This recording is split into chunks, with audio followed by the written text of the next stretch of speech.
குடிமக்களும் குடியுரிமையும். டிஎன்பிஎஸ்சி வினாடி வினா.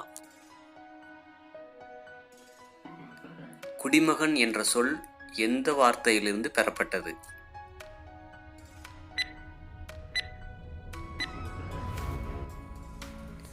சிவிஸ் என்ற லத்தீன் வார்த்தையிலிருந்து பெறப்பட்டது. சிவிஸ் என்ற லத்தீன் வார்த்தையின் பொருள் என்ன?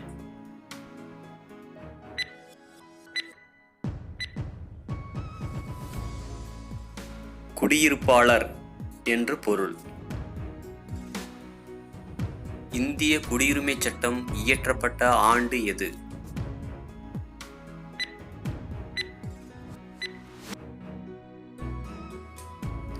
ஆயிரத்தி 1955.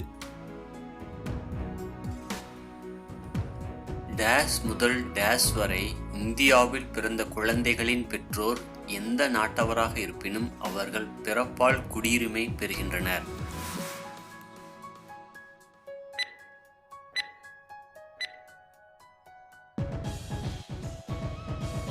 ஆயிரத்தி 1950 ஜனவரி 26 முதல் 1987 ஜூலை வரை இந்தியாவில் பிறந்த குழந்தைகள்.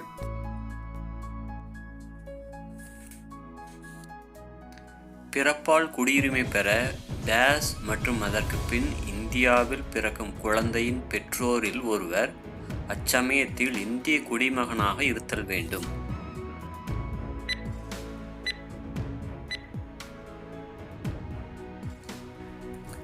ஆயிரத்தி 1987 ஜூலை 1 மற்றும் அதற்கு பின் இந்தியாவில் பிறக்கும் குழந்தைகளின் பெற்றோரில் ஒருவர் அச்சமயத்தில் இந்திய குடிமகனாக இருத்தல் வேண்டும். 2004 டிசம்பர் 3 முதல் வெளிநாட்டில் பிறந்தவர்கள் அவர்களுடைய பிறப்பினை எத்தனை வருடத்திற்குள் இந்திய தூதரகத்தில் பதிவு செய்யவில்லை எனில் இந்திய வம்சாவளி குடிமகனாக முடியாது.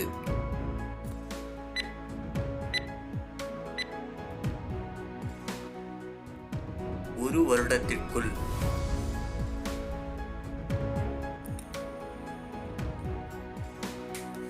இந்திய குடிமகனை திருமணம் செய்த ஒருவர் குடியுரிமை பெற விண்ணப்பிக்கும் முன் எத்தனை ஆண்டுகள் இந்தியாவில் வசித்தவராக இருத்தல் வேண்டும்?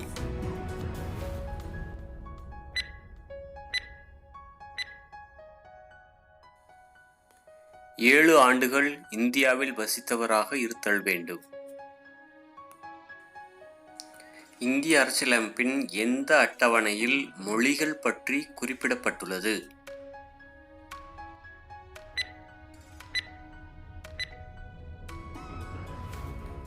8வது அட்டவணையில் குறிப்பிடப்பட்டுள்ளது. பாண்டிச்சேரி இந்தியாவுடன் இணைந்த ஆண்டு எது?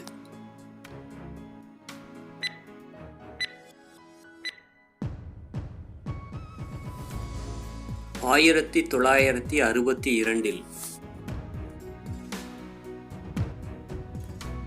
குடியுரிமை இழப்பு பற்றிய வழிமுறைகளை இந்திய அரசியலமைப்பின் எந்த பகுதி கூறுகிறது?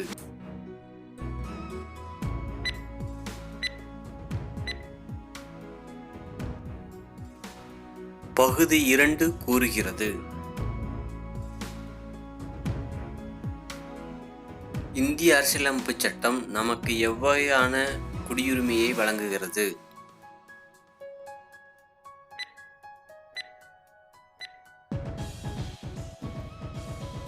ஒற்றை குடியுரிமையை வழங்குகிறது.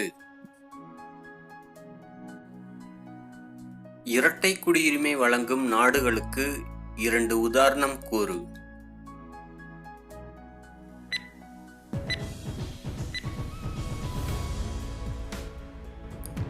அமெரிக்க ஐக்கிய நாடுகள் மற்றும் சுவிட்சர்லாந்து. முன்னுரிமை வரிசைப்படி நாட்டின் முதல் குடிமகன் யார்?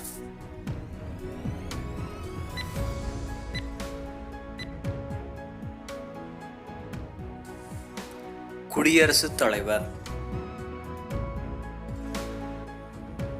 இந்திய கடவுச்சீட்டினை பெற்று வெளிநாட்டில் வசிக்கும் இந்திய குடிமக்கள் எவ்வாறு அழைக்கப்படுகின்றனர்?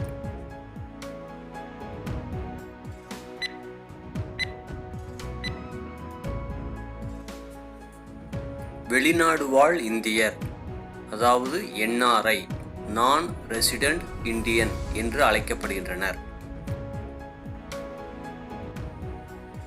இந்திய பூர்வீக குடியினர் PIO முறை இந்திய அரசால் எப்போது திரும்ப பெறப்பட்டது?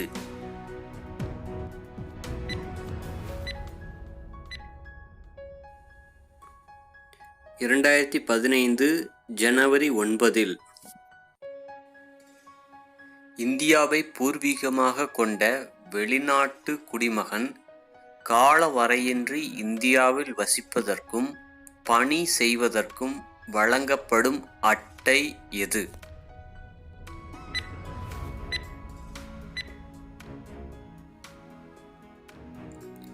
OCI அட்டை. எந்த நாட்டு குடிமகனுக்கு இந்திய அரசு OCI அட்டை வழங்கப்படுவதில்லை?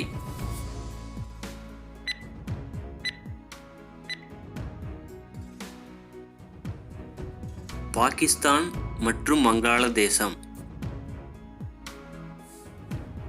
OCI அட்டை வைத்திருப்போருக்கு எந்த உரிமை இல்லை?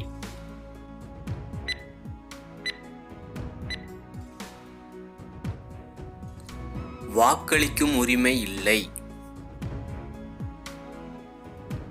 இந்திய அரசியலமைப்பின் எந்த சட்ட திருத்தம் இந்திய குடிமக்களுக்கான அடிப்படை கடமைகளை வரையறுக்கிறது?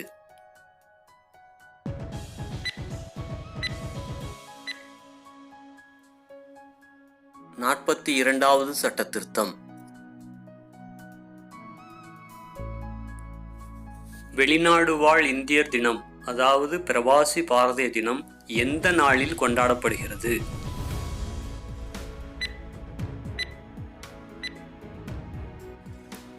ஜனவரி 9 அன்று கொண்டாடப்படுகிறது.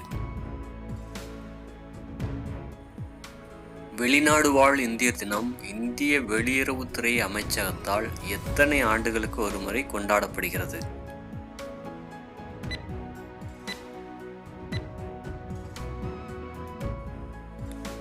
2 ஆண்டுகளுக்கு ஒருமுறை கொண்டாடப்படுகிறது. மகாத்மா காந்தி தென்னாப்பிரிக்காவிலிருந்து இந்தியாவிற்கு வருகை புரிந்த ஜனவரி 9ஆம் நாள் என்ன தினமாக கொண்டாடப்படுகிறது?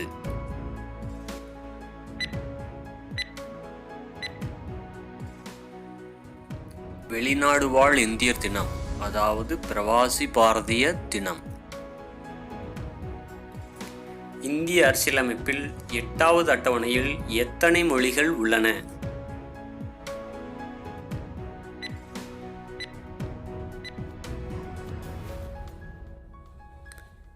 22 மொழிகள் உள்ளன.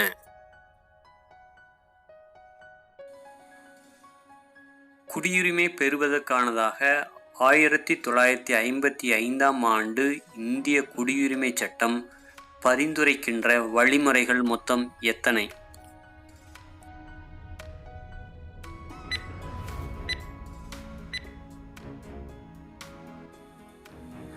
5 வழிமுறைகளில் குடியுரிமையை பெறலாம். 1. பிறப்பால் குடியுரிமை பெறுதல். 2. வம்சாவளியால் குடியுரிமை பெறுதல். 3. பதிவு செய்தல் மூலம் குடியுரிமை பெறுதல். 4. இயல்பு குடியுரிமை. 5. பிரதேசங்களை இணைத்தல் மூலம் பெறும் குடியுரிமை.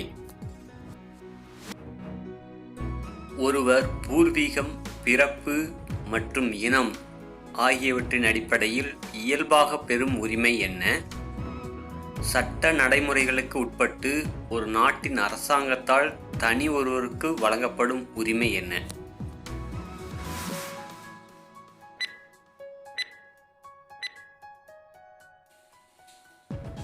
பூர்வீகம், பிறப்பு மற்றும் இனம் அடிப்படையில் இயல்பாக பெறுவது நாட்டுரிமை. சட்ட நடைமுறைகளுக்கு உட்பட்டு அரசாங்கத்தால் வழங்கப்படுவது குடியுரிமை.